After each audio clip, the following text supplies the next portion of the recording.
अस्सलामु अलैकुम व रहमतुल्लाहि व बरकातुहू। अल्हम्दुलिल्लाहि रब्बिल आलमीन वस्सलातु वस्सलाम अला रसूलिहिल करीम। अम्मा बाद, औज़ु बिल्लाहि मिनश शैतानिर रजीम। बिस्मिल्लाहिर रहमानिर रहीम। या अय्युहल्लज़ीना आमनुत्तकुल्लाहा हक्का तुकातिही वला तमुतुन्ना इल्ला व अंतुम मुस्लिमून। रब्बिश्रह ली सदरी व यस्सिर ली अमरी वहलुल उक़दतम मिन लिसानी यफ़क़हू क़ौली। रब्बी ज़िदनी इल्मा अल्लाहुम्मा फ़क़्हिना फ़िद्दीन। आमीन या रब्बल आलमीन।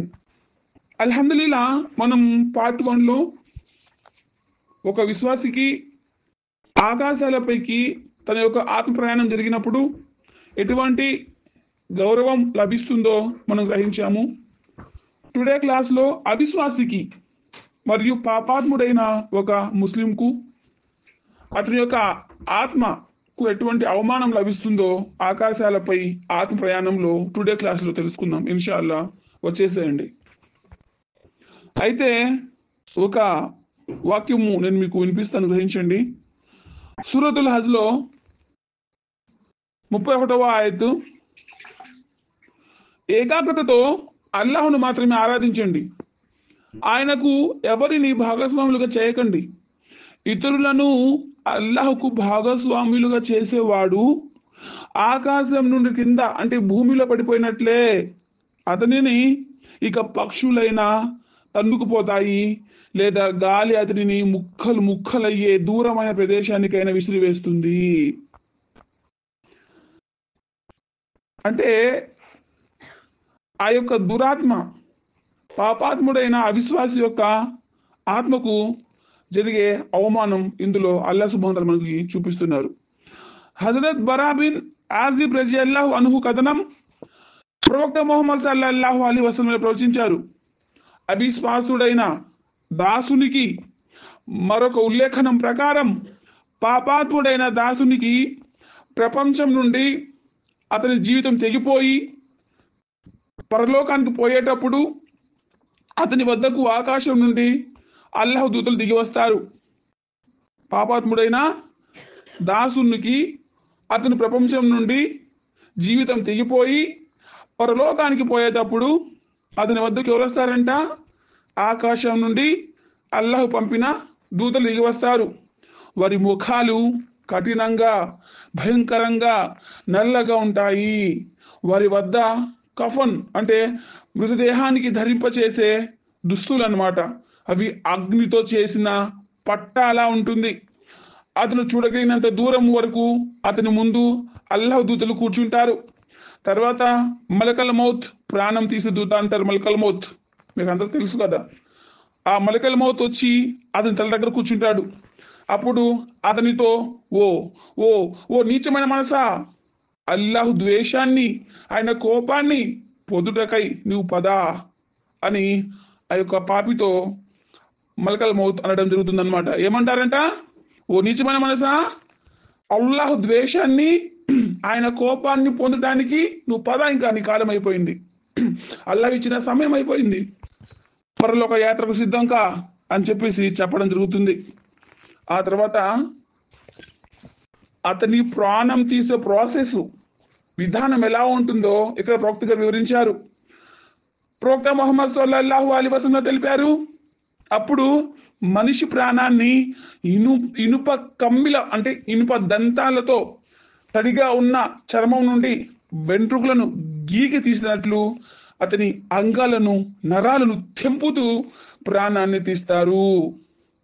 ఇనుప కమ్మిల అంటే ఇనుప దంతె అంటారు కదా, ఇనుప దంతెతో తడిగా ఉన్న చర్మం నుండి వెంట్రుకలను గీకి తీసినట్లు అతని అంగాలను, నరాలను తెంపుతూ ప్రాణాన్ని తీస్తారంట. ఇక్కడ ప్రవక్త సెలవిస్తున్నారు. అలా అతని ఆత్మను తమ చేతులకు తీసుకున్న రెప్పపాటుకే అతన్ని ఖననం చేసే పట్టాలు చుట్టేస్తారు. ఆత్మ తీయడం, తీసుకొచ్చిన ఆ యొక్క వస్త్రం ఉంటుంది కదా, అగ్ని వస్త్రం, అందులో ఆత్మను వేసేయడం, చుట్టేయడం చేసేస్తారనమాట దూతలు. ఈ భూమండలం నంటిలో గల కుళ్ళిపోయిన దేహం నుండి అతి ఘోరమైన దుర్వాసన అతని దేహంలో వస్తుంది. అంటే ఈ ప్రపంచంలో, ఈ భూమండలంలో ఒక కుళ్ళిపోయిన వస్తువు, చాలా దారుణమైన, చాలా గలీజైన వాసన ఎంత ఎక్కువలో ఉంటుందో అంతే ఎక్కువ, అంతకంటే ఇంకా ఎక్కువ ఆ యొక్క ఆత్మ యొక్క దేహంలో వస్తుంటుందంట. దేహం నుండి అతి ఘోరమైన దుర్వాసన అతని దేహంలో వస్తుంటుందంటే అతని ఆత్మ ప్రయాణం చేస్తున్నప్పుడల్లా ఇంకా దైవదూతలు పరామర్శలు ఉంటాయి కదా, అంటే ఆత్మను పైకి తీసుకొని పోతారు. పోయే దారిలో అల్లాహ్ దూతలు కలుసుకున్న ప్రతి చోట బాబా చిచి చిచి ఏంటి పాడవాసన, ఈ దురాత్మ ఎవరిది, అంత పాపాత్ముడు ఇతడు, అసలు ఎవరీడు అని చెప్పి ప్రశ్నించుకుంటారు ఒకరినొకరు దైవదూతలు. అప్పుడు అతని పేర్లలో అతి చెడ్డ పేరు ఏందో, అంటే భూలోకంలో పెట్టిన పేరు ఉంటుంది కదా, అతని ఫలానా ఫలానా ఇలాంటి వాడు, అలాంటి వాడు, అలాంటి సంతానం చెందినవాడు అని చెప్పేసి దైవదూతలు చెప్పుకుంటుంటారు అనమాట. తర్వాత అతని కొరకై ఆకాశం యొక్క ద్వారాలు తెరవమని కోరతారు, కానీ వారి కొరకు తెరవబడవు అని ఖురాన్ సూక్తిని ప్రవక్త ముహమ్మద్ సల్లల్లాహు అలైహి వసల్లం ఇలా పఠించారు. నమ్మండి, మా ఆయతులను, వాక్యాలను తిరస్కరించిన వారి కొరకు, వాటి పట్ల తలబిరుస్తను ప్రదర్శించిన వారి కొరకు ఆకాశ ద్వారాలు అన్నిటికీ తెరవబడవు. సూది బెజ్జం గుండా ఒంటె దూరడం ఎంత అసంభవమో వారు స్వర్గంలో పోవడం కూడా అంతే అసంభవం. ఈ యొక్క మాటలను చెప్పడం జరుగుతుందంట. ఆ యొక్క ఆకాశ ద్వారాలు తెరవమని ఆజ్ఞ, అంటే ఈ దైవదూతలు తీసుకెళ్తారు కదా మొదటి ఆకాశానికి, తీసుకెళ్తారు కదా, తీసుకెళ్ళిన తర్వాత ఆకాశ ద్వారాలు తెరవమని చెప్పేసి అడుగుతారు. కానీ అక్కడ ఉన్న దైవదూతలు ఇలా చెప్తారనమాట, సూది బెజ్జంగుంట ఒంటె దూరడం ఎంత అసంభవమో వారు స్వర్గంలో పోవడం కూడా అంతే అసంభవం. అల్లాహ్ యొక్క ఆయతులను తిరస్కరించిన వారి కొరకు, అల్లాహ్ యొక్క ఆయతుల పట్ల, అల్లాహ్ యొక్క రాజ్యాంగం పట్ల, అల్లాహ్ యొక్క చేసిన విధి విధానం పట్ల తలబిరుతను ప్రదర్శించిన వారి కొరకు ఆకాశ ద్వారాలు ఎన్నిటికీ తెరవబడవు. సూరతుల్ అరాఫ్ 40వ వాక్యం ఇలా తెలుపుతున్నారు అనమాట. తర్వాత అల్లాహ్ అతని పేరును భూమి అట్టడుగు భాగంలో ఉన్న సిజీన్ లో నమోదు చేయండి అని చెప్పేసి చెప్పడం జరుగుతుంది. ఆ తర్వాత ఆ ఆత్మను, అంటే ఖబీస్ ఆత్మ అంటే ఏంటి, చాలా నీచమైన ఆత్మ. ఖబీస్ అని మనం ఎప్పుడు చూద్దాం, ఖబీస్ అని మనం ఆ మాట, ఆ వర్డ్ అనేది మనకు వస్తుంది అల్హమ్దులిల్లా. ఎప్పుడు వస్తుంది అది, మరుగుదొడ్డికి పోయే ముందు, మన యొక్క కాల కృత్యాలు తీర్చుకునే ముందు మనం చేసిన దువా అన్నమాట. అల్లాహుమ్మా ఇన్ని ఔజు బిక మినల్ ఖుబుసి వల్ ఖబాయిస్ అని చెప్పేసి మనం చదువుతాం కదా. అంటే ఏంటి, చెడు జిన్నాతుల నుంచి, అంటే చెడు ప్రేరేపించే జిన్నాతుల యొక్క వాటి యొక్క ప్రభావం నుండి, వాటి యొక్క దృష్టి నుంచి, అంటే ఖబాయిస్ అంటే చాలా నీచమైనవి అని, ఖబాయిస్ అంటే చాలా చాలా నీచమైనవి అని. అలా ఇక్కడ ఖబీస్ అన్నారు, ఇక్కడ ఆత్మను అంత నీచంగా పోలుస్తున్నారు అనమాట. అవిశ్వాస యొక్క ఆత్మను, ఆ ఆత్మను ఎక్కడ చేస్తారంట, ఆత్మను విసిరి భయపడతారంట. ఎక్కడి నుంచి, 7 ఆకాశాలపై నుంచి కిందికి వేస్తే ఇక అంతే, ఇంకా 7 ఆకాశాల నుంచి ఆ ఆత్మను విసిరి వేస్తే వాడు పాతాళానికి కృంగిపోతాడు. ఇంకా పాతాళం లోపల కృంగిపోతాడు ఇంక వాడు, అర్థమవుతుందా, కృంగిపోయి సమాధిలో చేరుకుంటాడు అనమాట.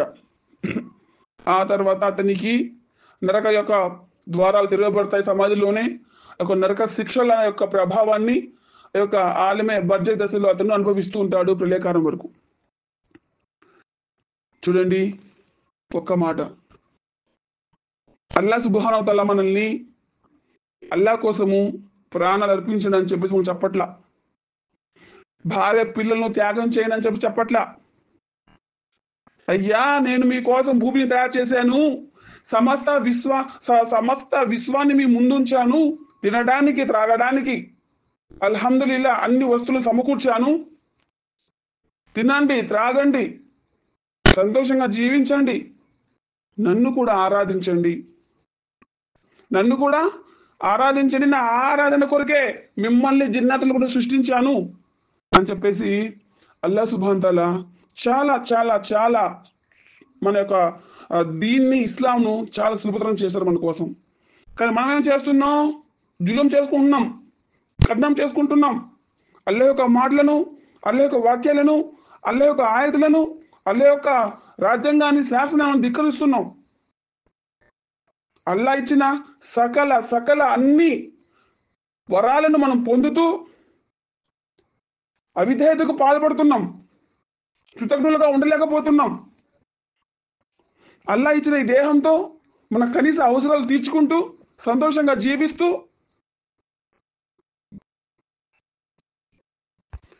మనం జీవించడానికి కావాల్సిన అవసరాలను సమకూర్చుకుంటూ ఇన్నేసి వరాలను ప్రసాదించిన అల్లా సుబ్హానహు వ తఆలా అవిధేయులుగా మనం జీవిస్తున్నాం. ఎంత దౌర్భాగ్యం ఇది, ఎంత నీచత్వం ఇది. జంతువులు కూడా తింటున్నాయి, మనము తింటున్నాం. అవి పడుకుంటున్నాయి, మనం పడుకుంటున్నాం. అర్థమవుతుందా? వాటికి మనకి తేడా ఉండాలి కదా, తేడా. అంతే కదా భయ, తేడా ఉండాలి కదా భయ.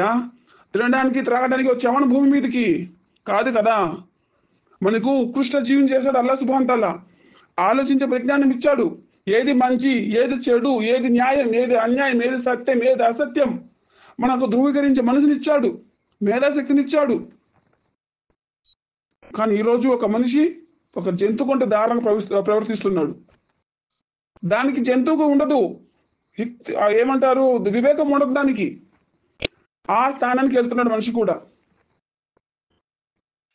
వాటికి మనకు తేడా ఉండాలి కదా, జంతువులకు తేడా ఉండాలి కదా. ఆ తేడాను చూపించమన్నాడు అల్లాహ్ సుబ్హానహు వ తఆలా. అది ఎవరి కోసం? మన కోసమే. మనకు జీవిత పరలోక సాఫల్యం పొందడం కోసమే, మనం నరకాగ్ని నుంచి రక్షించబడడం కోసమే, శాశ్వతమైన పరలోక యాత్రలో మనం సాఫీగా జీవించడం కోసమే అల్లాహ్ సుబ్హానహు వ తఆలా మనకు ఈ యొక్క ఆజ్ఞను విశదపరచడం జరిగింది. కానీ మనము భూలోకంలో నిత్య అవసరాలలో, భూలోకపు విధి విధానాలలో, పరలోక యాత్రను మనం మళ్ళీ ఈ దేహాన్ని కూడా విడిచి వెళ్ళిపోవాల్సి ఉందే అని చెప్పేసి ఉన్న విషయాన్ని కూడా మనం మర్చిపోతున్నాం. అరే ఈ దేహం కూడా నీది కాదురా భాయ్. ఆ దేహం కోసం ఎందుకు అంత పాకులాట? చెప్పండి ఒక విషయం నాకు. అది నాది, ఇది నాది అంటావు, ఏది నీది కాదు. నువ్వు ధరించిన దుస్తువు నీతో రాదు, నువ్వు ధరించిన చిన్న ఉంగరం నీతో రాదు. అదే నీ దేహమే నీతో రాదు. ఈ దేహానికి నువ్వు అద్దెకొచ్చావు అంతే, ఆత్మలోకం నుంచి. ఎందుకని? పరలోక ప్రయాణపు సామాగ్రి సమకూర్చుకోవడానికి వచ్చావు. అలాంటి పరలోక సామాగ్రి సమకూర్చుకోవాలి నువ్వు. అసలైన జీవితం కోసం నువ్వు ఆరాటపడాలి, కష్టపడాలి, కృషి చేయాలి. భూలోకంలో అల్లాహ్ ఇచ్చిన వరాలను పొందుతూ కూడా పరలోకపు జీవితం కోసం మన యొక్క ప్రయాణాన్ని సాఫల్యం చేసుకోవాలి. అది కదా జీవితం అంటే. అప్పుడే కదా జంతువులు మనకు తేడా ఉంటుంది. కానీ ఈ రోజుల్లో ఎంతమంది అల్లాహకు విధేయులుగా ఉన్నారు చెప్పండి. అందరినీ నేను వక్రీకరించడం లేదు, దయచేసి నా మాటలు బాధపడద్దు. ఎందుకంటే ఈ రోజుల్లో ఎంతమంది మనలో మనకి ఒద్దిక లేదు. మనలో మన విధానాలకి ఎన్నో విభేదాలు, మన యొక్క అన్నదమ్ముల్లోనే మనకి ఎన్నో భేదాభిప్రాయాలు. ఎందుకు పోయి ఇదంతాను? ఖురాన్ ఒకటే అయినప్పుడు, మన ప్రవక్త ఒకటే అయినప్పుడు, మన ప్రవక్త గారి యొక్క విధానం ఒకటే ఉండాలి కదా. ఆయన తెలిపిందే కదా మనకు ధర్మం, అల్లాహ్ చేసిందే కదా మనకు శాసనం. కానీ ఇందులో ఎన్నెన్నో విధానాలు, అలా మనుషుల భేదాభిప్రాయాలు. సరిగా అల్లాహ్ను గుర్తించే కొంతమంది, గుర్తించి సృష్టితో కొంతమంది, శైతాను యొక్క అడుగుజాడలో కొంతమంది, ఇలా ఎవరంటే వాళ్ళు ఎన్నో వర్గాలుగా చీలిపోయారు. అల్లాహ్ వల్ల అల్లాహ్ యొక్క విశ్వాసులపై శైతానుల దాడి చేస్తున్నాడు. కానీ మనం హిక్మతుగా ఆలోచించాలి. మనం ఈ 4 రోజుల జీవితం కోసం రాలేదు భయ. మన యొక్క జీవితం నీటి ప్రవాహం మీద ఉన్న బుడగ లాంటిది. అది ఎప్పుడు పగిలిపోతుందో మనకు తెలియదు. ఒక మానవుడు చేసిన వస్తువుకు ఉన్న మ్యానుఫ్యాక్చర్ ఒక గ్యారెంటీ కూడా మనకు లేదు. అంత బలహీనమైన బతుకులు మనవి, అంత బలహీనమైన జీవితాలు మనవి, గ్యారెంటీ లేని జీవితాలు మనవి. కాబట్టి ఎప్పుడు పరలోక పిలుపు వస్తుందో మనకు తెలియదు. కాబట్టి మన యొక్క జీవితాన్ని మనం సార్థకం చేసుకోవాలి, గ్రహించాలి. అల్లాహ్ చెప్పిన జీవితాన్ని జీవించడానికి మనం ఆయన యొక్క ఆజ్ఞలను మనము అమలుపరచడానికి మనం సిద్ధం అవ్వాలి.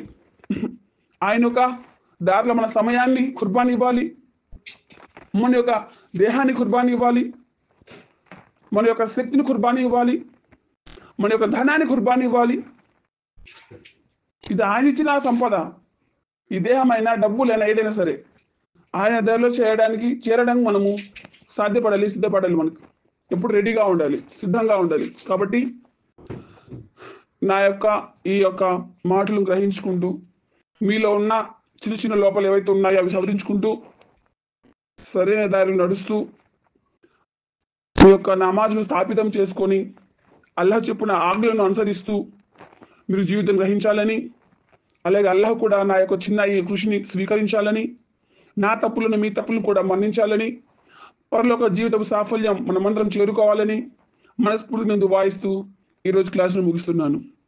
అస్సలాము అలైకుం వరహమతుల్లాహి వబరకాతుహు. సుబ్హానల్లాహి వబిహమ్దిహి సుబ్హానక అల్లాహుమ్మ వబిహమ్దిక అష్హదు అల్లా ఇలాహా ఇల్లా అంత అస్తగ్ఫిరుక వ అతూబు ఇలైక్. జజాకల్లాహు ఖైర్. అస్సలాము అలైకుం వరహమతుల్లాహి వబరకాతుహు.